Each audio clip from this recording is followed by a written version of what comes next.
بسم اللہ الرحمن الرحیم۔ السلام علیکم۔ بہت ہی خبر زبردست ہیں 5-6، لیکن اس میں فائدہ ہو سکتا ہے، آپ کا نقصان سے بچ سکتے ہیں۔ ایک تو دبئی حکومت نے کہا کہ اگر آپ کسی سے فلیٹ لیا ہوا یا گھر لیا ہوا رینٹ پہ، مالک کوئی اور ہے، اگر آپ کوئی دیوار وغیرہ توڑتے ہیں اس کی اجازت کے بغیر، اور اگر آپ ڈیمیج کر کے چلے جاتے ہیں کہ وہ آپ کو نکال دیتا ہے، آپ نے کہا میں دیواریں توڑ دیتا ہوں، ڈیمیج کر دیتا ہوں، تو آپ کو 1 سال سے لے کے 5 سال تک قید، 10,000 درہم تک جرمانہ بھی ہو سکتا ہے۔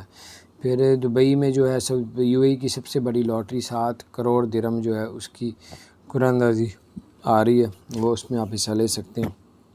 RTA نے سائیکلنگ کا اعلان کیا ہے، اگلے مہینے کی 5 تاریخ کو دبئی میں سائیکلنگ چلائی جائے گی، اس میں جو ہے وہ لوگ حصہ لے سکتے ہیں، اس کی رجسٹریشن کروا سکتے ہیں۔ پھر اس کے بعد شارجہ نے جو ہے وہ پہاڑوں کے درمیان خیمے جو رائل خیمے ہوتے ہیں وہ اب آپ لوگ رینٹ پہ لے سکتے ہیں، رات پہاڑوں کے بیچ میں گزار سکتے ہیں۔ پھر سعودی عرب نے جو ہے وہ مکمل طور پہ خانہ کعبہ مکمل طور پہ روضہ رسول صلی اللہ علیہ وسلم اوپن کر دیا ہے، اور جو 6 فٹ کے فاصلے میں نماز ادا کرتے تھے، ابھی آج 6 فٹ کے فاصلے میں کھڑے ہوتے تھے، اب کندھے سے کندھا ملا کے لوگ کھڑے ہو کے نماز ادا کی ہے۔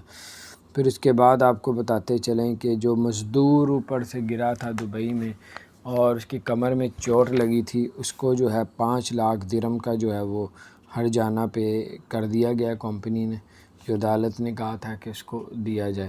پھر اس کے بعد فیملی ویزا جو ہے وہ اب مل رہا ہے، اب آپ لوگ فیملی ویزا بھی حاصل کر سکتے ہیں۔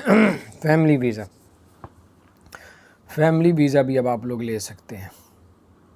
فیملی ویزا یعنی کہ اب آپ لوگ جن کی سیلری کم ہے وہ بھی اپنے گھر والوں کو کم سیلری والا بھی بلا سکتا ہے، اپنے بیوی بچوں کو، ماں باپ کو۔ پہلے ہوتا تھا جن کی سیلری زیادہ ہوتی تھی وہی بلا سکتے تھے، اب کم سیلری والے بھی بلا سکتے ہیں۔ اپنا خیال رکھیں، چینل کو سبسکرائب نہیں